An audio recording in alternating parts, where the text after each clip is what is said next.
اعوذ باللہ من الشیطان اللعین الرجیم بسم اللہ الرحمن الرحیم رب اشرح لی صدری ویسر لی امری واحلل عقدۃ من لسانی یفقہوا قولی ان اللہ وملائکتہ یصلون علی النبی یا ایہا الذین آمنوا صلوا علیہ وسلموا تسلیما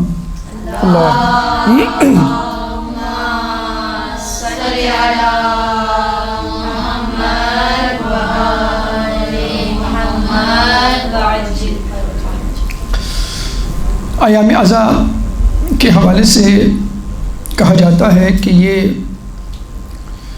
ایام برسات یا موسم برسات سے بہت زیادہ مماثلت رکھتا ہے۔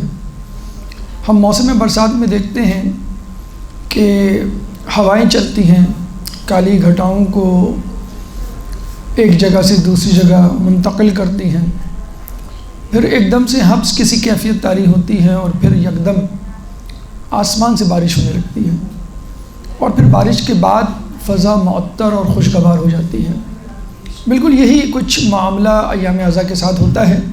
جیسے ہی ایام عزا شروع ہوتے ہیں، ظلم و ستم کی داستانوں کی آندھیاں شروع ہوتی ہیں، لوگ سیاہ لباس میں ملبوس ہو جاتے ہیں، عمارتوں پہ سیاہ علم آویزاں ہو جاتے ہیں، پھر یکدم سے مصائب کی آندھیاں چلتی ہیں اور اچانک آنکھوں سے اشک رواں ہو جاتے ہیں۔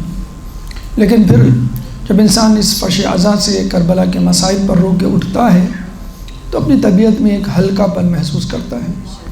غالباً آپ کے اشک آپ کے ان گناہوں کو دھو یا بہا لے جاتے ہیں جن کی وجہ سے آپ کی طبیعت میں ایک بوجھل پن تھا۔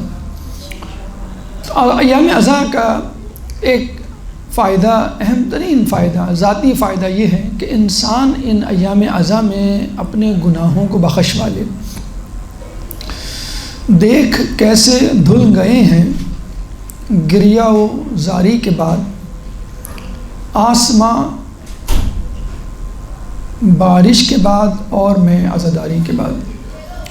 چنانچہ واقع کربلا اور فلسفہ توبہ کے عنوان سے چند گزارشات آپ کے سامنے پیش کرنا چاہیں گے کہ جس میں پہلے مرحلے میں قرآن اور احادیث کی روشنی میں توبہ کی اہمیت و فضیلت آپ کے سامنے اجاگر کی جائے گی، اور اس کے بعد کربلا میں چند اہم شخصیات کہ جن کا تعلق توبہ سے تھا، دو مثبت دو منفی،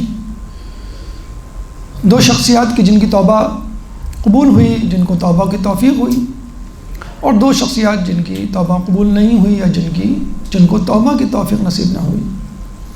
سب سے پہلے قرآن و حدیث کی روشنی میں توبہ کی اہمیت و فضیلت۔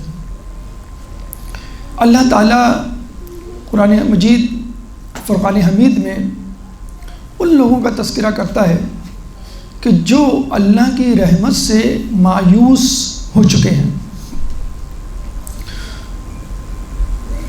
لا یائس من روح اللہ الا القوم الکافرون، سورہ یوسف آیت نمبر 87، سورہ یوسف قرآن کا 14واں سورہ ہے، چیپٹر 14 ورس نمبر 87، کہ اللہ کی رحمت سے کوئی مایوس نہیں ہوتا سوائے کافرین کے، کافروں کے، الا القوم الکافرون۔ چنانچہ پہلی بات تو یہ ذہن میں رکھ لیجئے، اگر آپ کے ذہن میں نہا خانے میں کہیں یہ بات چھپی ہوئی ہے کہ میں بہت گناہ گار ہوں، میری توبہ کیسے قبول ہوگی، تو اللہ تعالیٰ سے مایوسی گناہ کبیرہ میں سے ہے۔ آیت اللہ دستغیب نے اپنی کتاب گناہان کبیرہ میں شرک کے بعد دوسرا گناہان کبیرہ مایوسی۔ اچھا، اس مایوسی کی دو اقسام ہیں، ایک تو اپنے آپ سے مایوسی اور ایک اللہ سے مایوسی۔ اپنے آپ سے مایوسی کہ آپ یہ سمجھیں میں بہت بڑا گناہ گار ہوں، اللہ مجھے معاف نہیں کرے گا، اور دوسرا یہ کہ اللہ چاہے میں کتنی ہی دل سے معافی مانگ لوں، اللہ مجھے معاف نہیں کرے گا۔ یعنی ایک تو اپنی طرف سے کہ میرا گناہ بہت بڑا ہے، اللہ نہیں معاف کرے گا، اور ایک یہ سوچنا کہ اللہ کبھی نہیں معاف کرے گا، چاہے چھوٹا گناہ ہو چاہے بڑا گناہ ہو۔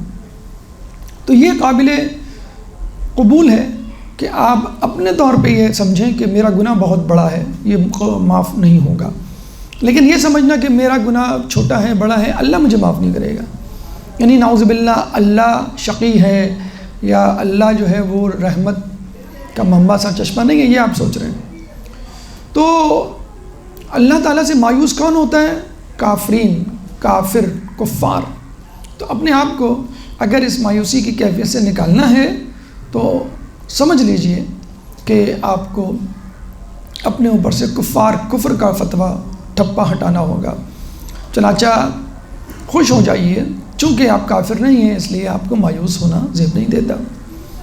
دوسرا گروہ وہ ہے کہ جو ولایت علی کا منکر ہے اس لیے مایوس ہے۔ اللہ تعالیٰ سورہ مائدہ آیت نمبر 3، سورہ مائدہ قرآن کا 5واں سورہ ہے، چیپٹر 5 ورس نمبر 3 میں فرماتا ہے الیوم یئس الذین کفروا من دینکم فلا تخشوہم واخشونی الیوم اکملت لکم دینکم واتممت علیکم نعمتی ورضیت لکم الاسلام دینا، کہ آج کے دن کفار تم سے مایوس ہو گئے، وہ لوگ کہ جو تمہارے دین سے مایوس ہے، من دینکم، یعنی کافر وہ ہیں جو تمہارے دین سے، کون سے دین سے؟ جو اس دن کمپلیٹ ہوا۔ کس دن کمپلیٹ ہوا؟ غدیر کے دن، غدیر قوم میں جب اعلان ہوا۔ اسی آیت کا دوسرا ٹکڑا، آخری ٹکڑا ہے الیوم اکملت لکم دینکم واتممت علیکم نعمتی ورضیت لکم الاسلام دینا۔ آج کے دن میں نے تمہارے لیے دین کو مکمل کر دیا اور اپنی نعمتوں کو تمام کر دیا اور تمہارے لیے دین اسلام پہ راضی ہو گیا۔ اس سے پہلے جو دین تھا اللہ اس سے راضی نہیں تھا، جزوی راضی تھا، لیکن مکمل طور پہ راضی اس وقت ہوا کہ جب دین مکمل ہوا۔ اور دین کب مکمل ہوا؟ جب ولایت علی کا اعلان ہوا۔ تو جس دن ولایت علی کا اعلان ہوا اس دن دین مکمل ہوا، اور اس دن وہ لوگ ناراض ہوئے کہ جو آپ کے دین سے متنفر تھے۔ کون سا دین جس میں ولایت علی شامل تھی؟ چنانچہ جو لوگ ولایت علی کے منکر ہوتے ہیں وہ لوگ اللہ تعالیٰ سے مایوس ہوتے ہیں۔ چنانچہ آپ انشاءاللہ اس صف میں بھی شامل نہیں ہیں، یعنی آپ کا تعلق نہ تو کفار سے ہے نہ تو آپ کا تعلق منکر ولایت علی سے ہے۔ آپ کا تعلق کن لوگوں سے ہے؟ آپ کا تعلق یعنی گنہگار ہونے کے ناطے، یعنی ایک گنہگار وہ ہے جو کافر ہے، خدا کا منکر ہے، ایک گنہگار وہ ہے جو ولایت علی کا منکر ہے۔ یہ دونوں جو ہے وہ مایوسی کے گڑھے میں ہیں۔ تیسرے گنہگار طبقے کا تعلق اس سے ہے کہ جو اللہ کے عبادت گزار بندے ہیں، جن کے لیے اللہ تعالیٰ نے سورہ زمر آیت نمبر 53، سورہ زمر آیت نمبر 53، زمر قرآن کا 39واں سورہ ہے، چیپٹر 39 ورس نمبر 53 میں اللہ فرماتا ہے قُلْ يَا عِبَادِيَ الَّذِينَ أَسْرَفُوا عَلَىٰ أَنفُسِهِمْ لَا تَقْنَطُوا مِن رَحْمَةِ اللَّهِ إِنَّ اللَّهَ يَغْفِرُ الذُّنُوبَ جَمِيعًا۔ کہو قُلْ يَا عِبَادِيَ الَّذِينَ أَسْرَفُوا عَلَىٰ أَنفُسِهِمْ، کہو کہ میرے عبادت گزار بندے کہ جنہوں نے اپنے نفوس پہ اسراف کیا، یعنی they cross the limit, limits کو کراس کیا خدا کی اور تجاوز کیا، لا تقنطوا من رحمت اللہ، وہ اللہ کی رحمت سے مایوس نہ ہوں۔ کیوں؟ ان اللہ یغفر الذنوب جميعا، اللہ تعالیٰ تمام گناہوں کو معاف کرنے والا ہے۔ اب یہ تین کیٹیگریز ہیں گناہ کرنے والوں کی، منکرین خدا، منکرین ولایت علی، اور اللہ کے عبادت گزار بندے۔ اب آپ اپنے آپ کو کلاسیفائی کریں کہ آپ کا تعلق کس گروہ سے ہے۔ یقیناً آپ کا تعلق اس گروہ سے ہے کہ جو اللہ کی عبادت تو کرتے ہیں، نیکیاں تو کرتے ہیں، لیکن کبھی کبھی لازم ہے دل کے ساتھ رہے پاسبان عقل، لیکن کبھی کبھی اسے تنہا بھی چھوڑ دے۔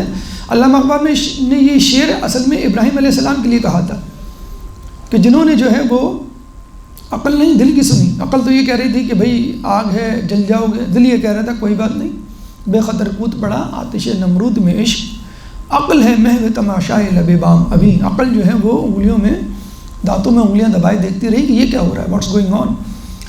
تو اللہ کے نیک بندے خوش ہو جائیں اللہ کی اس خوشخبری سے کہ اگر کبھی گناہ ہو جاتا ہے، کیونکہ گناہ تو ہو جاتا ہے، ہم غیر معصوم ہیں، اور یہ امید کی جا سکتی ہے غیر معصوم سے اسے گناہ ہو جائے گا، چاہے دن میں کئی مرتبہ ہو۔ ایک صحابی نے رسول اللہ سے آ کے پوچھا کہ اگر مجھ سے گناہ ہو جائے، رسول نے کہا توبہ کر لو، میں معاف کر دیا جاؤں گا۔ اللہ کے رسول نے کہا ہاں، اچھا پھر وہی گناہ ہو، پھر معافی مانگ لو، مجھے معاف کر، جی ہاں پھر معاف۔ تیسری چوتھی مرتبہ جب کہا اور مسلسل وہ پوچھتے رہا تو اللہ کے رسول نے غصے میں اس سے کہا کہ ہاں ہاں تجھے معاف کر دیا جائے گا، چاہے تجھے کتنا ہی برا کیوں نہ لگے۔ ہوتا ہے کچھ لوگوں کو موسیقی میں شوق ہوتا ہے، کسی کو جھوٹ بولنے کا، کسی کو غیبت کا، فلاں فلاں، تو آدمی کہتا ہے کہ فائدہ تو ہے نہیں توبہ کرنے کا، میں پھر یہی گناہ کر ڈالوں گا، دوبارہ کل دوبارہ مجھ سے یہ گناہ ہوگا۔ کوئی بات نہیں، انشاءاللہ ایسا وقت آئے گا کہ اللہ تعالیٰ آپ سے وہ گناہ چھڑوا دے گا۔ تو مایوس نہیں ہونا ہے، یہ جسے کہتے ہیں نا کہ میں خطا ہی خطا وہ عطا ہی عطا، مسلسل معافی مانگنی ہے، کوئی بات نہیں۔ اللہ تعالیٰ جو روزانہ آپ کو بیدار کر رہا ہے نا، کہتے ہیں کہ جب انسان سوتا ہے تو اس کی روح نکال لی جاتی ہے، جس کو زندہ رکھنا ہوتا ہے اس کی روح واپس کر دی جاتی ہے، یعنی اللہ تعالیٰ آپ کو روح دے کر گویا ایک اور دن ایکسٹرا دے رہا ہے، چلو بھئی یہ دن اور صحیح اور تم معافی مانگ لینا۔ پھر آپ نے گناہ کیا، پھر اللہ نے روح نکال لی، پھر اللہ نے کہا کہ چلو بھئی روزانہ آپ کا بستر سے بیدار ہونا اس بات کی دلیل ہے کہ اللہ کو امید ہے کہ آپ پلٹ آئیں گے۔ تو جب اللہ کو امید ہے کہ آپ پلٹ آئیں گے تو آپ اپنے آپ سے امید کیوں نہیں رکھتے کہ میں انشاءاللہ آئندہ کے لیے گناہ نہیں کروں گا۔ تو جب بھی کوئی گناہ ہو تو اپنے آپ کو کلاسیفائی کریں، کیا میں کافر ہوں، کیا میں ولایت علی کا منکر ہوں، کیا میں اللہ کے عبادت گزاروں میں شامل ہوں، یقیناً میں تیسرے گروہ سے تعلق رکھتا ہوں۔ لیکن یہ بات یاد رہے کہ توبہ ایسی ہونی چاہیے کہ جو مکمل، جامع، قابل قبول، بہترین، سپرلیٹو ڈگری کی توبہ ہو، کہ جس کا تذکرہ اللہ تعالیٰ نے سورہ تحریم آیت نمبر 8، سورہ تحریم قرآن کا 66واں سورہ چیپٹر 66 ورس نمبر 8 میں اللہ فرماتا ہے کہ پہلے ایمان والوں کا تذکرہ کرتے ہوئے یا ایھا الذین آمنوا توبوا الی اللہ توبۃ نصوحا، کہ ایمان والو توبہ کی طرف رجوع کرو، توبہ کرو اللہ کی طرف، ایسی توبہ جو توبۃ النصوح۔ چھٹے امام صادق آل محمد امام جعفر صادق علیہ السلام، اللہم صلی علی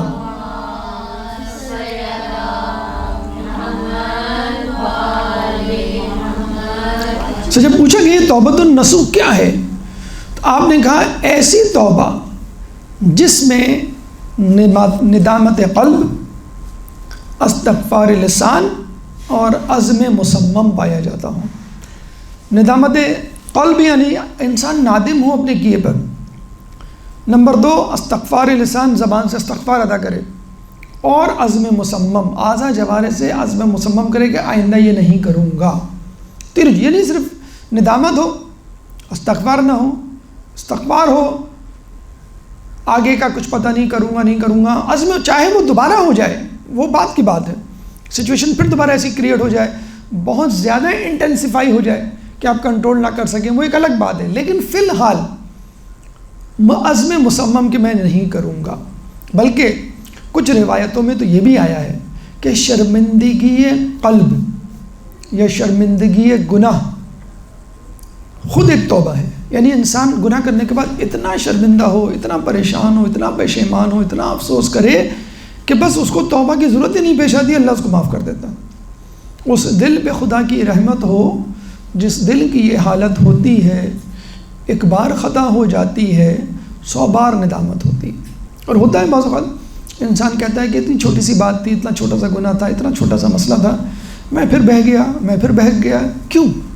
میں تو گناہ گاروں میں نہیں ہوں، میں تو عبادت گزاروں میں ہوں، میں تو نماز شب کا پابند ہوں، پھر مجھ سے کوئی بات نہیں۔ بس یہ جو پشیمانی آپ کے دل میں امڑ آئی ہے، یہ خود ایک نشانی ہے کہ آپ کی توبہ جو ہے وہ قبول ہو گئی۔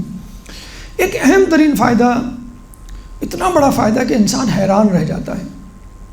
دیکھیے ایک شخص کہیں ڈکیتی مارتا ہے 1 کروڑ روپے کی، پولیس کو پکڑ کے لے آتی ہے، عدالت میں جج کہتا ہے کہ اگر تم توبہ کر لو کہ آئندہ یہ کام نہیں کرو گے تو یہ 1 کروڑ روپے تمہارے ہوئے، وہ تو خوشی سے پاگل ہو جائے گا۔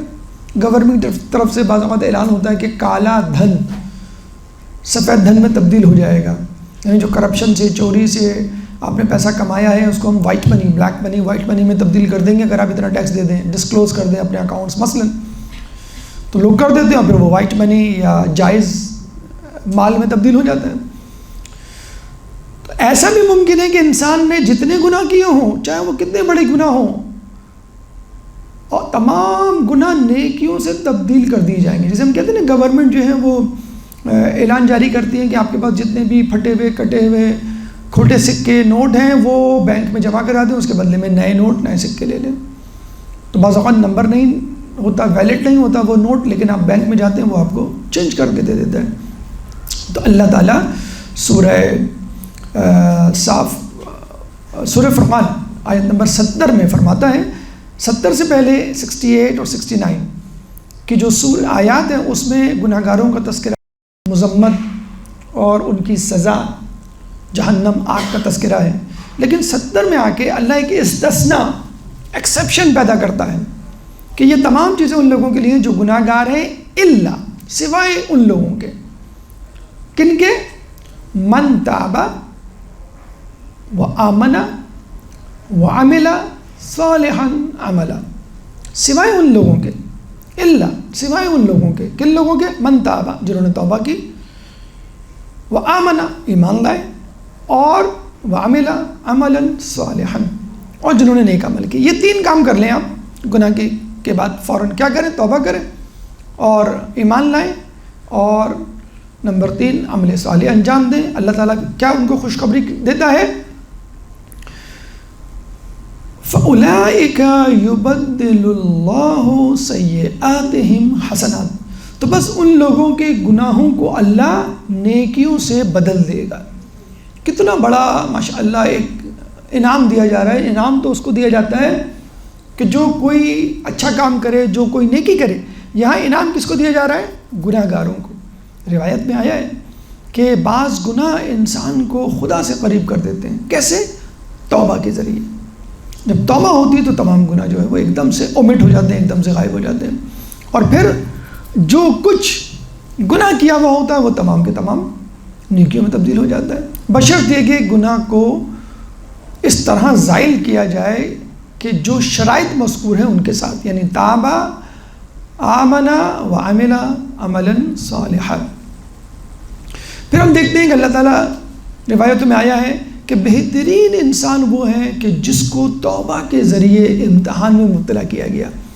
بہت سارے امتحانات ہوتے ہیں، مثلا جیسے کربلا خود ایک امتحان ہے، جہاد ایک امتحان ہے، نیکیاں ایک امتحان ہے کہ صبح آپ کو مثلا صبح اٹھ کے نماز پڑھنی ہے، فجر، نماز شب، یا جو بھی۔ تو کچھ گناہ ہوتے ہیں جن کے بعد انسان توبہ کرتا ہے اور اس کے بعد اللہ کے قریب ہو جاتا ہے۔ یہ بھی ایک طرح کا امتحان ہے کہ پہلے انسان گناہ کرے، پھر توبہ کا خیال اس کے دل میں آئے، اور پھر جو ہے وہ اللہ کے قریب ہو جائے۔ تو بہترین انسان ہے کہ جس کو توبہ کے ذریعے اللہ امتحان میں مبتلا کرے۔ اب آئیے ہم آپ کے سامنے چند شخصیات کا تذکرہ کرتے ہیں کہ جن کا تعلق توبہ سے ہے۔ 2 لوگوں نے توبہ کی توفیق حاصل کی، ان کا حال، ان کی وجوہات کہ توبہ کی توفیق کیسے نصیب ہوئی، اور پھر ان 2 شخصیات کا تذکرہ جن کو توبہ کی توفیق حاصل نہیں ہوئی، ان کا حال اور ان کی وجوہات۔ ایک درود پڑھ دیں محمد والے محمد پہ، اللہم صلی علی محمد والے محمد۔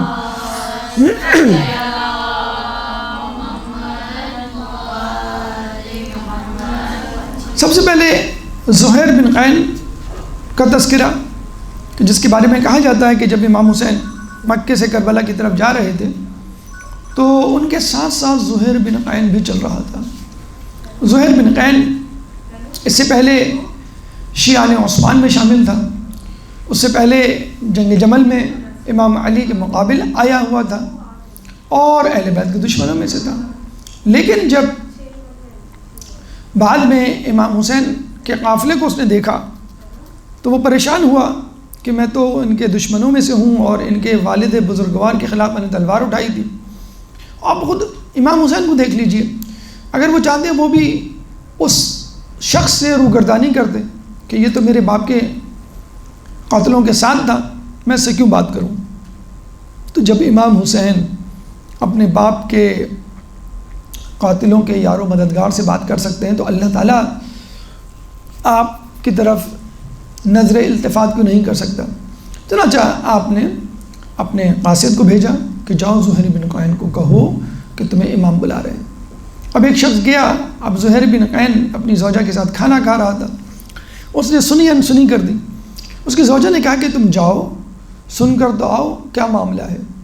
چنانچہ یہ اٹھا، چاروں نچار تعاون و کرہن امام کے پاس گیا۔ اس کے تھوڑی دیر بعد واپس آیا اور خوشی خوشی اپنے ساتھیوں سے کہنے لگا کہ میں تو امام کے ساتھ جا رہا ہوں، اگر کسی کو آنا ہو تو میرے ساتھ آ جائے، ورنہ میری طرف سے اجازت ہے، میری اور تمہاری راہیں جدا ہیں۔ بلکہ اپنی بیگم کو بھی اس نے یہ کہا کہ تم بھی میری طرف سے آزاد ہو، چاہو تو اپنے گھر جا سکتی ہو اپنے قبیلے والوں کے پاس۔ تو اس کی زوجہ نے اسے کہا کہ میں ہی تو تھی کہ جس نے تجھے کہا تھا کہ تم امام کے پاس جاؤ اور امام کی بات سنو۔ چنانچہ وہ اپنی زوجہ کو اپنے ساتھ کربلا لے کے جاتا ہے، اور جاتے جاتے اپنے ساتھیوں کو ایک حدیث، ایک روایت سلمان فارسی سے مربوط سناتا ہے کہ ایک دفعہ ہم سلمان فارسی کے ساتھ ایک جنگ میں تھے، ہم جنگ جیتے اور ہم جو ہے وہ فتح حاصل کرتے ہیں، اور جب مال غنیمت سمیٹ رہے ہوتے ہیں تو سلمان فارسی ہم سے کہتے ہیں کیا تم لوگ اس فتح سے خوش ہو؟ سلمان فارسی کو جواب دیا جاتا ہے کہ ہم فتح سے خوش ہیں۔ تو سلمان فارسی کہتے ہیں کہ تمہاری اس وقت کیا حالت ہوگی کہ جب تم امام حسین کی معیت میں، امام حسین کے ساتھ جنگ میں جاؤ گے اور وہاں پر شہید ہوگے، لیکن وہاں پہ جو ملنے والا مال غنیمت ہے وہ اس مال غنیمت سے کہیں زیادہ ہوگا۔ تو ہم یہ کہہ سکتے ہیں وجوہات توفیق عبادت، توفیق توبہ کیوں ہوئی کہ اس نے اپنی زوجہ کی بات کو، عموماً مرد حضرات کے بارے میں یہ گلہ شکوہ کیا جاتا ہے کہ خواتین کی بات نہیں مانتے، یا بیویوں کو گلہ ہوتا ہے کہ شوہر ہماری بات نہیں مانتے۔ تو عورتوں کو انڈر اسٹیمیٹ نہ کریں، اللہ تعالیٰ نے ان کو آپ کا شریک حیات بنایا ہے، اللہ نے اس عورت کو آپ کی ماں بنایا ہے، بہن، بیٹی، بہو کی شکل دی ہے۔ چنانچہ ان کے مشورے، اور یہ کہا بھی جاتا ہے کہ خود دینی اعتبار سے عورت خدا کے زیادہ قریب ہوتی ہے اور دینداری میں مرد سے 2 ہاتھ آگے ہوتی ہے۔ چنانچہ اگر آپ اس کا مشورہ سن لیں اور مشورہ بہتر نظر آئے تو اس میں کوئی قباحت نہیں۔ دوسری بات، خود اہل بیت کے ماننے والے سلمان فارسی کی بات کو یاد رکھنا، سلمان فارسی کی جن کے بارے میں خود رسول نے کہا کہ سلمان منی، سلمان ہم میں سے، یعنی اہل بیت میں سے ہیں۔ جب قبائل کے لوگ ایک دوسرے پہ فقر مباحث کر رہے تھے ایک دوسرے قبیلوں پر، تو سلمان فارسی سے جب کسی نے پوچھا تو انہوں نے کہا میں تو فارس کا ہوں، لوگ ہنسنے لگے۔ اور جب رسول اللہ کے پاس آئے اور کہا کہ لوگ اس طرح میرے ساتھ رویہ اختیار کیے ہوئے ہیں، تو رسول اللہ نے کہا کہ سلیمان منی، کہ تم جو ہے وہ ہم میں سے ہو۔ اور خود چھٹے امام جعفر صادق علیہ السلام، اللہم صلی علی،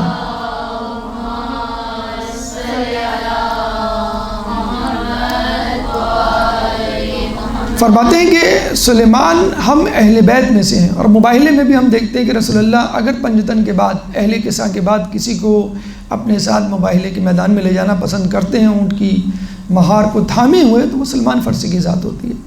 تو سلمان فارسی کی اس بات کو یاد رکھنا کہ بہترین مال غنیمت تو وہ مال غنیمت ہے جو تمہیں آخرت میں ملے گا جب تم امام حسین کی معیت میں جنگ کرو گے۔ دوسری شخصیت کہ جن کو توفیق توبہ نصیب ہوتی ہے وہ حر کی طبیعت ہے۔ شیخ مرزا انصاری سے کسی نے پوچھا کہ یہ ہمیں سمجھ نہیں آتا کہ 1 گھنٹے کا تفکر 70 سال کی عبادت سے کیسے بہتر ہو سکتا ہے؟ تو شیخ مرزا انصاری نے جواب دیا اگر تفکر حر جیسا ہو تو وہ 70 سال کی عبادت سے بہتر ہو سکتا ہے۔ پھر ہم دیکھتے ہیں کہ جب حر امام مظلوم کا راستہ روکتا ہے اور آپ کو کہیں اور جانے نہیں دیتا ہے اور راستہ روک کے کھڑا ہو جاتا ہے، بلکہ اگر ہم دیکھیں تو حر کے جرائم کی فہرست بہت طویل ہے، یعنی بی کو رلانے والا، قافلے کو روکنے والا، حرملہ، شمر، خولی، عمر سعد کو بلانے والا، اجلاس جس میں فیصلہ ہوا کہ ہمیں پانی بند کرنا ہے اس کو بلانے والا، پانی بند کروانے والا، تمام جرائم میں حر شامل تھا۔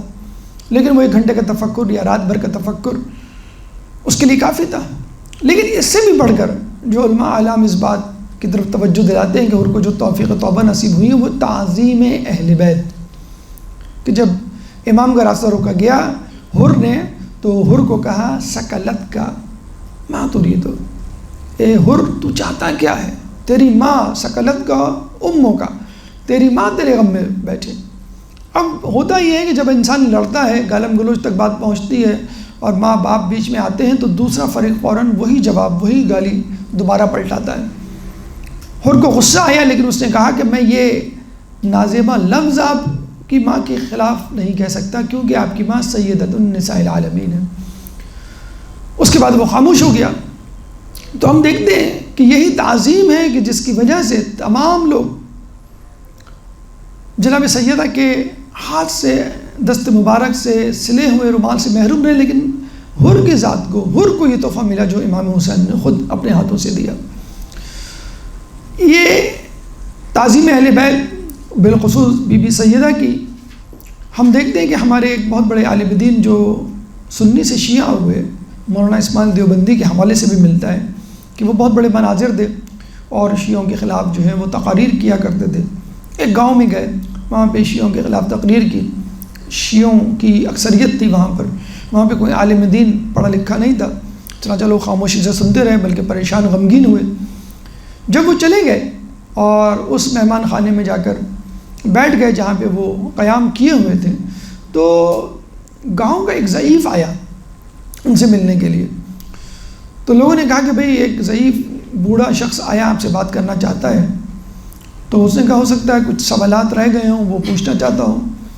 اور وہ بوڑھا شخص آ کے کہتا ہے کہ بھئی میں اتنا بڑا مناظر نہیں، عالم نہیں، علامہ نہیں، مجھے تاریخ کی، حدیث، تفسیر کی کوئی معلومات نہیں، بس 3 سوالات میں آپ سے پوچھنا چاہتا ہوں، ہاں یا نہ میں جواب دیجیے گا کیونکہ بحث و تکرار کی کوئی گنجائش نہیں ہے، نہ میرے پاس اتنا علم ہے، ہاں یا نہ میں جواب دے دیں میں چلا جاؤں گا۔ تو انہوں نے کہا ٹھیک ہے۔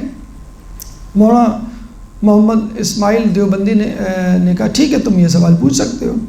تو اس ضعیف شخص نے پہلا سوال یہ کیا کہ مجھے یہ بتائیے کیا بی بی سیدہ اپنا حق مانگنے دربار گئی تھی؟ تو اسماعیل دیوبندی نے کہا ہاں گئی تو تھی لیکن مسئلہ کچھ یوں تھا۔ تو ضعیف نے فوراً روک دیا، کہا کہ نہیں مجھے مزید تفصیل نہیں چاہیے، مجھے جواب ہاں یا نہیں میں چاہیے۔ تو مولانا اسماعیل دیوبندی نے کہا کہ جی ہاں گئی تھی وہ۔ اس ضعیف نے دوسرا سوال کیا کہ مجھے بتائیے کیا بی بی نے اپنا حق مانگا تھا؟ اسماعیل دیوبندی نے کہا کہ ہاں مانگا تو تھا مگر اگر مگر کی کوئی گنجائش نہیں، میں بہت تفصیل میں نہیں جانا چاہتا، صرف ہاں یا نہ۔ اسماعیل دیوبندی نے کہا ہاں مانگا تو تھا۔ پھر تیسرا سوال وہ کرتا ہے کیا ان کو ان کا حق دیا گیا؟ اسماعیل دیوبندی نے کہا نہیں۔ بس اس ضعیف نے کہا مجھے یہی 3 سوال پوچھنے تھے۔ کہتے مولانا اسماعیل دیوبندی سوچ و بچارے میں پڑ گئے کہ یہ کیا سوالات تھے اور میں نے کیا جواب دے دیے، یعنی بی بی دربار میں کہیں حق مانگا، حق نہیں دیا گیا۔ اب یا تو بی بی نعوذ باللہ جھوٹی تھی، باطل پر تھی، یا پھر حق نہ دینے والے حق پر تھے۔ یہ کیسے ممکن ہے کہ اللہ تعالیٰ آیا مباہلہ اتارے ان لوگوں کے لیے جو مباہلے میں گئے، جس میں بی بی امتیازی حیثیت رکھتی تھی، کہ جن کے بارے میں عیسائیوں نے کہا تھا کہ اگر یہ پہاڑ کو حکم دیں تو پہاڑ اپنی جگہ سے ہل جائے۔ تو مجھے بتلائیے کہ مسجد نبوی میں مباہلے سے پہلے مناظرہ ہوا تھا اور اس میں رسول بھی تھے، علی بھی تھے، حسن بھی تھے، حسین بھی تھے۔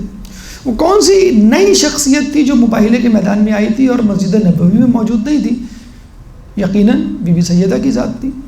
تو اگر سب سچے تھے تو بی بی سیدہ بدرجہ اولا سچی تھی، صادقہ تھی، جسے کہتے ہیں صدیقہ تھی۔ تو جب یہ جواب دیا گیا تو وہ خود سوچو بچارے پڑ گئے کہ یہ کیسے متضاد جوابات ہیں، کسی ایک گروہ کو باطل پہ کہنا پڑے گا۔ اور پھر اس واقعے کے بعد مولانا اسماعیل دیوبندی شیعہ ہو گئے۔ تو تعظیم اہل بیت، احترام اہل بیت انسان کو خود کھینچ کے اہل بیت کے مکتب، اہل بیت کے سائبان کے تلے لے آیا جاتا ہے۔ 2 شخصیات کا تذکر آپ نے سنا، ایک زہیر بن قین کا اور ایک حر بن یزید ریاحی کا۔ تیسری شخصیت جس کو توبہ کی توفیق نصیب نہیں، توبہ کی توفیق نصیب نہیں ہوئی، عبداللہ بن حر جعفی۔ کہتے ہیں یہ بھی شیعان عثمان میں تھا جیسے کہ زہیر بن قین تھے، لیکن جنگ جمل کے بعد اس نے کوفہ سے باہر راستوں میں پناہ گاہ بنا لی تھی، لٹیرا ڈکیت بن گیا تھا، قافلے والوں کو لوٹا کرتا تھا۔ امام جب اس جگہ سے گزرے جہاں پہ اس نے قیام کیا ہوا تھا تو امام نے اپنے ساتھی کو بھیجا کہ جاؤ کہ تم جو ہے اس سے کہو کہ مجھ سے ملنے کے لیے آئے، تمہیں امام یاد کر رہے ہیں۔ حجاج بن مسروق جب یہ حجاج بن مسروق جاتے ہیں اس کے پاس تو وہ منع کر دیتا ہے، امام بنفس نفیس اس کے پاس جاتے ہیں، یعنی ایک لٹیرا، ایک ڈکیت، یعنی ہمیں اسے سبق حاصل کرنا چاہیے، جو حجاب نہیں کرتی یا جو داڑھی نہیں رکھتے، نماز نہیں پڑھتے، وہ حجاج بن عبداللہ بن حر جعفی جیسے تو نہیں تھے، شیعان عثمان میں سے اور لٹے، لیکن پھر بھی امام جا رہے ہیں۔ تو آپ کو علاج تو اسی کا کرنا ہے جو مریض ہو۔ ڈاکٹر اگر یہ کہتے بھائی میں کسی مریض کو نہیں دیکھوں گا، یہ تو بیمار ہوتے ہیں، تو بھائی آپ کو تو علاج اسی کا کرنا ہے۔ امام خود بنفس نفیس جاتے ہیں، امام سے ملتا ہے، امام کے خضاب لگے ہوئے سر کو دیکھ کے کہتے ہیں کہ آپ کے بال واقعی اتنے سیاہ ہیں یا آپ نے خضاب کیا؟ تو امام نے کہا وقت نے مجھے وقت سے پہلے بوڑھا کر دیا، یعنی مجھے میرے بال وقت سے پہلے سفید ہو گئے ہیں، یقیناً امت کی طرف سے دی گئی اذیتیں اور پریشانیوں کی وجہ سے۔ امام نے اس سے کہا کہ تم نے اتنا عرصہ گناہوں میں گزارا، یعنی لٹیرے، ڈکیت، چوریاں وغیرہ کر کے، اب اللہ نے تمہیں توفیق دی ہے توبہ کی۔ تو اس نے کہا میری توبہ کیسے قبول ہوگی؟ تو امام نے کہا ہمارے ساتھ شامل ہوگی۔ دیکھیں یہاں سے عزاداری کا بھی فلسفہ سمجھ میں آ جاتا ہے کہ اگر آپ امام کے ساتھ شامل ہیں، اگر جنگ نہیں بھی ہے تو کم از کم ان کی حمایت میں فرش عزا پہ آ کے بیٹھتے ہیں تو یقیناً آپ کے گناہ دھل جائیں گے، کیونکہ کربلا ہوتی تو ہم ان کے ساتھ شامل ہوتے۔ امام کہتے ہیں کہ رسول کے نوازے کے ساتھ جنگ کر کے تمہارے گناہ دھل سکتے ہیں۔ تو اس نے کہا میں کوفے سے آ رہا ہوں اور کوفے کے ہر گھر میں نے آپ کی مخالفت دیکھی ہے اور ہر شخص آپ کا مخالف ہے، چنانچہ فائدہ نہیں ہے لڑنے کا، آپ اس میں ہار جائیں گے۔ تو ہاں بس یہ ہے کہ میں آپ کو مثلاً اپنا گھوڑا دے سکتا ہوں کہ اس گھوڑے کو لے جائیے اور یہ آپ کے کام آئے گا۔ تو امام نے کہا کہ اب جب کہ تم ہماری مدد کے لیے تیار نہیں تو نہ ہمیں تمہاری ضرورت ہے نہ تمہارے گھوڑے کی، جو تم نے احسان کیا یعنی ایک پیشکش کر کے، اس کے بدلے میں ہم یہ کہہ سکتے ہیں کہ تم اتنی دور نکل جاؤ کہ جب ہم صدائے استغاثہ بلند کریں تو تم اس آواز کو نہ سنو، کیونکہ جو شخص بھی ہماری حل من ناصرین انصرنا یعنی صدائے استغاثہ سنے گا اور ہماری مدد کو نہیں آئے گا، وہ اللہ تعالیٰ اس کو اوندے منہ جہنم میں ڈالے گا۔ تو کہتے ہیں کہ وہ امام کا ساتھی نہ بن پایا، توفیق نصیب نہ ہوئی وقتی فائدے کو دیکھ کر، کہ چونکہ فتح کا امکان نہیں ہے، اور ہم نے دیکھا کہ مکے سے لے کر کربلا تک اکثریت امام کا ساتھ چھوڑ جاتی ہے، اکثریت امام سے جو ہے وہ منہ موڑ جاتی ہے۔ کیوں؟ کہ اس جنگ میں فتح کا امکان نہیں، جس کے بارے میں امام نے اپنے خطبے میں فرمایا تھا الناس عبید الدنیا، لوگ دنیا کے غلام ہیں، والدین لائق علی السنتہم، اور دین ان کی زبان پہ چٹنی کی طرح ہے، یعنی جیسے ہم چنگم چباتے ہیں تو شروع میں میٹھی ہوتی ہے، پھر ایک نیوٹرل سی کیفیت ہوتی ہے اور پھر وہ کڑوی لگنے لگتی ہے، پھر ہم اس کو فوراً تھوک دیتے ہیں۔ بالکل یہی معاملہ دین کے ساتھ، کہ جب تک ہمیں اس سے فائدہ ہوتا ہے ہم اس سے فائدہ اٹھاتے ہیں، جب ہم دیکھتے ہیں نقصان ہونے والا ہے تو ہم اس سے دور ہٹ جاتے ہیں۔ تو عبداللہ بن حر جعفی نے بھی یہی کیا، جب اس کو نقصان نظر آیا، کی شہادت کے موقع پر امام نے جب خبر سنی اور لوگوں کو خط پڑھ کے سنایا اور لوگوں سے کہا کہ تم لوگ جا سکتے ہو، تو بہت سارے اکثریت لوگ چلی گئی اور امام کے پاس فقط مخلص ترین افراد رہ گئے۔ تو یہ عبداللہ بن حر جعفی کا واقعہ کہ جس سے ہمیں ملتا ہے کہ لوگ دنیا کے غلام اور وقتی فائدے کو مد نظر رکھتے ہیں۔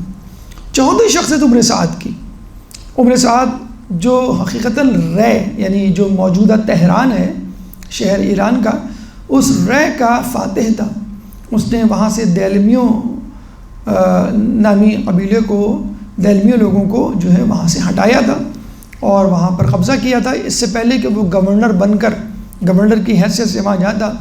کربلا کا واقعہ یعنی ہونے والا تھا، امام حسین نکل چکے تھے، ابن زیاد گورنر بن چکا تھا، چنانچہ ابن زیاد نے کہا کہ تم کو پہلے کربلا جا کے امام حسین کا راستہ روکنا ہے، ان کو میرے سامنے پیش کرنا ہے، اس کے بعد تم رہ کی گورنری حاصل کر پاؤ گے۔ اب یہ بالکل گورنری کے منصب پر جانے والا تھا اور بیٹھنے والا تھا، اور یہ پریشان ہو گیا کہ میں اگر کربلا گیا، کچھ مسئلہ ہو گیا، مارا گیا یا کچھ اور تاخیر ہو گئی تو یہ گرہ کی گورنری میرے ہاتھ سے نہ چلی جائے۔ ابن زیاد نے کہا کہ نہیں، جب تک تم رہ کی گورنری نہیں لوگے، جب تک تم کربلا میں امام کا راستہ نہیں روکو گے، رہ کی گورنری تمہیں نہیں مل سکتی۔ اب اس نے کہا کہ مجھے ایک رات کی مہلت دی جائے۔ دیکھیں یہ وہی معاملہ تھا کہ حر نے بھی ایک رات کی مہلت مانگی تھی، لیکن دل میں احترام اہل بیت موجود تھا۔ عمر سعد نے بھی 1 رات کی مہلت مانگی، لیکن دل میں احترام اہل بیت موجود نہیں تھا۔ آخری وقت صرف ایک مرتبہ نہیں، کئی مرتبہ عمر سعد کے امام حسین کے ساتھ مکالمے ہوئے ہیں، ڈائلاگز ہوئے ہیں۔ آخر میں امام حسین نے کہا کہ سچ سچ بتا، تیرے دل میں کیا ہے؟ اور اس نے اپنے دل کا حال کچھ یوں سنایا، لے بغض لے ابیک، تیرے باپ کے بغض اور کینے کی وجہ سے میں یہاں کھڑا ہوں۔ یعنی وہ مولا علی سے بغض، حسد، کینہ، عداوات رکھتا تھا۔ چنانچہ جب یہ امام کے مقابلے، اچھا اس نے 1 رات کی مہلت مانگی، کہتے ہیں کہ دوسرے دن اس کا بھانجا آیا، اس نے اس کو سمجھایا، اس کے ایک بیٹے نے اس کو سمجھایا۔ جیسے عمر بن العاص کو جب آفر کی گئی وزارت کی حاکم شام کی طرف سے، تو اس کے بھی 2 بیٹے تھے۔ ایک بیٹے نے کہا کہ نہ جائیں، یہ آپ کے لیے بہتر نہیں، علی کے خلاف نہ کھڑے ہوں، اور ایک نے کہا نہیں جائیں۔ اسی طرح اس کے بھی 2 بیٹے تھے، ایک حفص تھا ایک دوسرا تھا۔ حفص نے کہا کہ نہیں جائیں، اور وہ خود بھی کربلا کے میدان میں عمر سعد کے ساتھ کھڑا ہوا تھا۔ دوسرے بیٹے نے کہا نہ جائیں۔ اس کے بھانجے نے کہا کہ آپ نہ جائیں۔ پھر اس کے قبیلے والوں نے کہا کہ تم بہت بڑی غلطی کر رہے ہیں یارو۔ کوفی والوں نے، دوست، اقارب، احباب، پڑوس سب نے اس کو منع کیا، لیکن اس نے کہا کہ میں کیا کروں، میں حسین کے خلاف لڑنا تو نہیں چاہتا، لیکن رے میری آنکھوں کی ٹھنڈک ہے، یعنی کیش۔ بلکہ یہ جملہ بھی اس نے امام سے کہا کہ جنت ادھار ہے، رے کی گورنری نقد جو بھی مجھے ابھی ملنے والی ہے۔ امام کے پاس جاتا ہے کربلا کے میدان میں، وہاں کوشش کرتا ہے کہ اسی طرح یہ جنگ ٹل جائے اور یہ میرے لیے رکاوٹ نہ بن جائے رے کی گورنری۔ کوشش کرتا ہے اور یہ خط لکھتا ہے، کس کو؟ اپنے زیاد کو، کہ امام یہ کہہ رہے ہیں کہ مجھے چھوڑ دو، مجھے جانے دو، میں کچھ نہیں کر رہا، نہ بغاوت، نہ جنگ، نہ لڑائی، بس مجھے یہاں سے چھوڑ دو۔ تو اس نے کہا یہ تو بڑا اچھا وہ ہے، حالانکہ امام نے یہ نہیں کہا تھا، امام نے کہا تھا مجھے یزید کے پاس جانا ہے، اس سے بات کرنی ہے، ابن زیاد کے پاس میں نہیں جاؤں گا، جو حر سے انہوں نے بات کی تھی۔ اب اس نے جب یہ خط لکھ کے ابن زیاد کو بھیجا، تو ابن زیاد نے دربار میں یہ خط پڑھا کہ امام کہہ رہے ہیں کہ مجھے چھوڑ دو۔ تو وہاں بھی شمر کھڑا ہوا تھا۔ شمر نے کہا کہ یہ بہانے بازی کر رہا ہے، اور لگتا ہے اس نے کچھ گٹھ جوڑ کر لیا ہے حسین سے، اور وہ ان کو سیف پیسج، ایک محفوظ راستہ دے رہا ہے نکلنے کا، جانے کا، تاکہ ایک گورنری رے کی پکڑ سکے۔ ابن زیاد کو غصہ آیا اور اس نے لکھ کے بھیجا، اگر تم امام سے نہیں لڑنا چاہتے تو رے کی گورنری تمہاری بجائے میں شمر کو دے دوں گا۔ اور شمر یہ خط لے کے خوشی خوشی چل پڑا۔ شمر یعنی جس کے بارے میں کہا جاتا ہے کہ وہ ام المنین کا کزن تھا قبیلے کے اعتبار سے، جو امان نامہ لے کر آیا تھا حضرت عباس اور ان کے 3 بھائی، یعنی 4 بیٹوں کے لیے، 4 بھائیوں کے لیے اور ام المنین کے 4 بیٹوں کے لیے، تو جس پہ حضرت عباس نے کہا تھا کہ لعنت ہو تجھ پہ تیرے امان نامے پہ، امان نامے کہ مجھ کو امان مل جائے اور امام کو امان نہ ملے۔ تو شمر جب یہ لے کے آیا تو عمر سعد نے یہ خط پڑھا تو اس کو غصہ آیا کہ اگر میں نے یہ گورنری نہیں لی تو یہ شمر میرے سامنے کھڑا، جس کے بارے میں ابن زیاد نے لکھ دیا تھا کہ اگر تم نہیں چاہتے تو یہ شمر فوج کی کمانڈ سنبھال لے گا اور یہ لڑے گا تمہارے بدلے میں، اور پھر اس کے بعد رے کی گورنری بھی اسی کو ملے گی۔ بس یہاں آ کر دوبارہ وہ جو ہے تیار ہو گیا امام سے لڑنے کے لیے۔ دیکھیں یہی ایک حق و باطل کی جنگ ہے جو ہمارے درمیان بھی چلتی ہے۔ گناہ ہمیں بلا رہا ہوتا ہے، نیکی بھی ہمیں بلا رہی ہوتی ہے۔ گناہ ہمیں فائدہ دکھا رہا ہوتا ہے، نیکی جو ہمیں آخرت کی خوشخبری سنا رہی ہوتی ہے۔ تو بس جس طرف انسان کی طبیعت، جیسے فجر کی نماز میں جب آپ اٹھتے ہیں تو شیطان بھی آپ کو بہکا رہا ہوتا ہے، اور ملائکہ، بلکہ حدیث میں موجود ہے کہ ایک کان میں فرشتہ جو اللہ کی طرف سے بھیجا ہوا ہوتا ہے وہ پھونک مارتا ہے، اور ایک کان میں شیطان جو وسوسہ ڈالتا ہے کہ بھئی ابھی تو بہت دیر ہے، ابھی تو کافی ٹائم ہے، اور آج نہیں پڑھو گے تو کیا ہوا، روزانہ تو پڑھتے ہو مثلا، یا تم نے پڑھ لی ہے اب تم پڑھ کے سوئے ہو، وسوسے۔ اور ایک نیکی کا فرشتہ ہوتا ہے۔ تو انسان کی طبیعت، مزاج جہاں ہوتا ہے انسان وہیں پہ۔ تو آخر میں جب اس نے دیکھا کہ اگر مجھے نہیں ملے گی تو اس کو مل جائے گی، بس حسد امنڈ آیا کہ بس مجھے امام کے خلاف لڑنا ہے۔ یہی بات خولی کے لیے بھی تھی کہ جب وہ بی بی سکینہ کے گوشوارے نوچ رہا تھا تو کسی نے کہا تو نوچ بھی رہا ہے، رو بھی رہا ہے، تو اس نے کہا کیا کروں، نوچ اس لیے رہا ہوں کہ میں نہیں تو کوئی اور چھین لے گا، اور رو اس لیے رہا ہوں کہ اہل بیت کی گھرانے کی بچی ہے۔ تو یہ حق و باطل کا معرکہ اور جنگ تو ہر کوفی کے ذہن میں تھی، لیکن جس کی جو طبیعت اور مزاج تھا، جبھی تو فرزدق نے کہا تھا کہ قلوبہم معاک وسیوفہم علیک، ان کے قلب آپ کے ساتھ ہیں لیکن تلواریں آپ کے اوپر، ایٹ دا سیم ٹائم، یعنی دل سے زبان سے آپ کی خزیدہ خوانی کر رہے ہیں لیکن آپ سے لڑنے کے لیے بھی تیار ہیں، گردن مارنے کے لیے بھی تیار ہیں۔ تو پھر عمر سعد نے اپنا ارادہ تبدیل کر دیا شمر کو دیکھتے ہوئے کہ بھائی میں اس کو نہیں دوں گا۔ اب یہ تیر چلاتا اور کہتا ہے کہ گواہ رہنا، سب سے پہلا تیر میں نے چلایا۔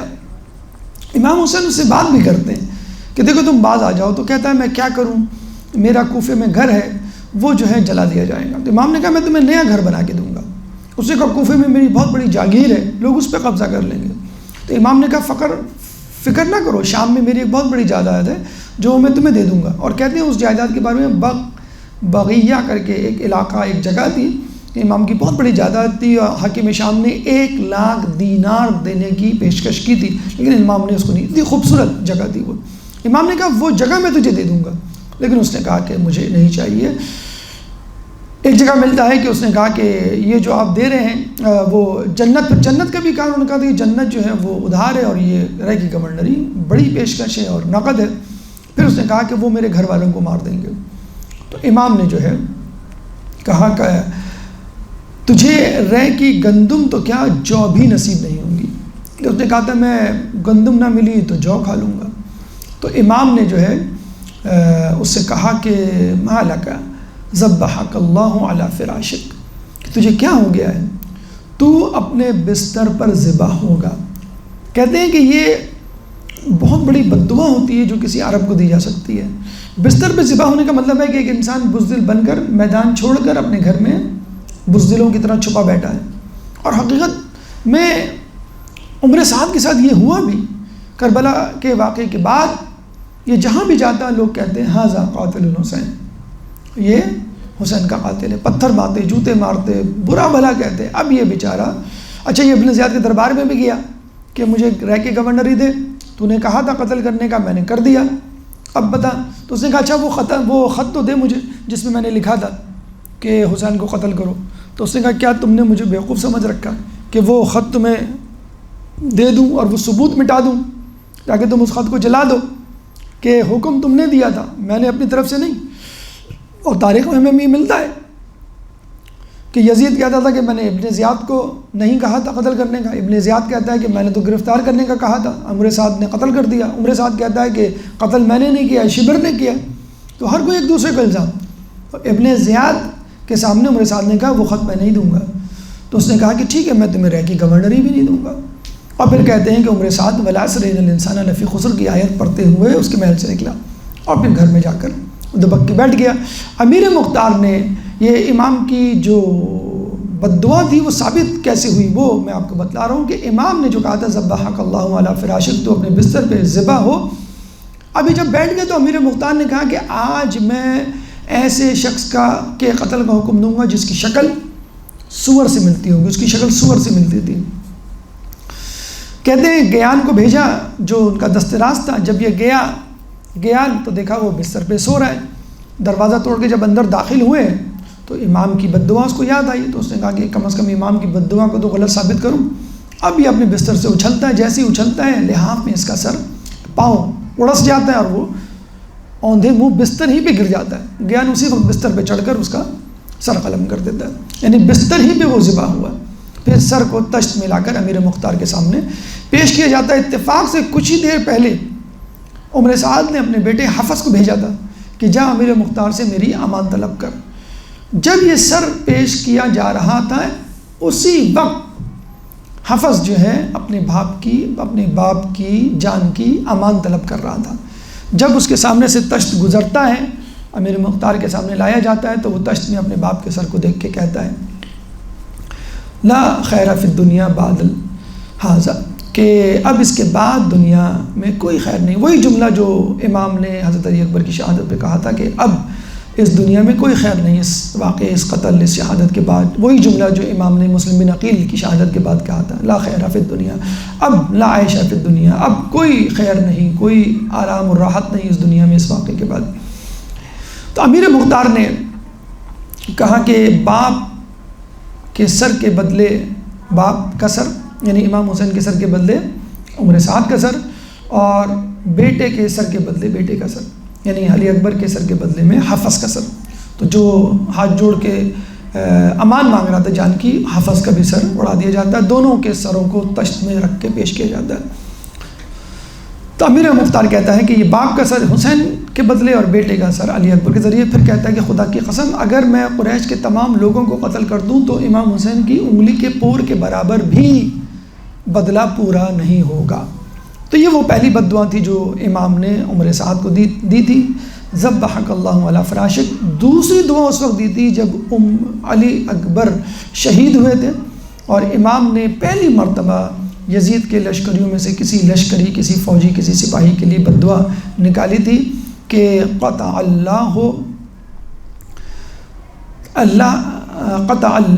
رحمک کما قطعت رحمی، یعنی تجھے تیری نسل کو اللہ قطع کرے، کما قطعت رحمی، جس طرح تو نے میری نسل کو قتل کیا، یعنی وہ نسل جو علی اکبر کے صلب سے چلنی تھی، باقی امام سجاد کی صلب سے تو نسل چلی۔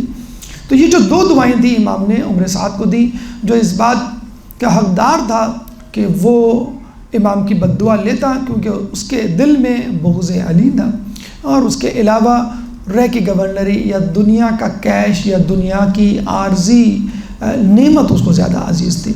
تو کہنے کا مطلب یہ ہے کہ توبہ کی توفیق ان لوگوں کو نہیں ہوتی کہ جو منکر خدا ہوتے ہیں، توبہ کی توفیق ان لوگوں کو نہیں ہوتی کہ جو منکر ولایت علی ہوتے ہیں، توبہ کی توفیق ان کو ہوتی ہے کہ جو اہل بیت کی تعظیم کرتے ہیں، چاہے وہ کتنے بڑے گناہ کر لیں۔ عمر حر بن یزید ریاحی اس کی مثال ہے، زہر بن قین اس کی مثال ہے، اور جو تعظیم اہل بیت اپنے دل میں نہیں رکھتے یا وقتی فائدہ چاہتے ہیں، ان کو توبہ کی توفیق نصیب نہیں ہوتی، جیسا کہ عبداللہ بن حر جوفی، جیسا کہ عمر سعد۔ اللہ اگر توفیق نہ دے انسان کے بس کی بات نہیں، فیضان محبت عام صحیح، فیضان محبت عام صحیح، عرفان محبت عام نہیں۔ اللہ تعالیٰ سے دعا ہے کہ جو کچھ پڑھا اور سنا اس پہ عمل کرنے کی توفیق عطا فرما۔ اللہ تعالیٰ سے دعا ہے ہمیں اپنے گناہوں پر پشیمان اور توبہ کرنے کی توفیق عطا فرما۔ اللہ تعالیٰ سے دعا ہے تعلیمات اہل بیت پر عمل کرنے کی توفیق عطا فرما۔ اللہ تعالیٰ سے دعا ہے کہ پیغام کربلا کو دنیا کے کونے کونے میں پہنچانے کی توفیق عطا فرما۔ جو پریشان حال ہیں ان کی پریشانی کو دور فرما، جو بے روزگار ہیں ان کو رزق حلال عطا فرما، جو رزق حلال کما رہے ہیں ان کے رزق حلال میں برکت عطا فرما، جو مقروض ہیں ان کے قرضوں کو ادا فرما، جو زندان میں ہیں ان کو رہائی عطا فرما، جو گمشدہ ہیں ان کو ان کے پیاروں سے ملا، جو سفر میں ہیں ان کو منزل تک پہنچا، کرونا اس جیسے متعدد بیماریوں سے ہم سب کو محفوظ فرما۔ مسلمان دنیا میں جہاں جہاں ظلم و ستم کا نشانہ بنے ہوئے ان سے ظلم و ستم کو دور فرما، امام کے ظہور میں تعجیل فرما، ہمیں ان کے انصار و اعوان میں شامل فرما۔ ربنا تقبل منا انک انت السمیع العلیم وتب علینا انک انت التواب الرحیم برحمتک یا ارحم الراحمین۔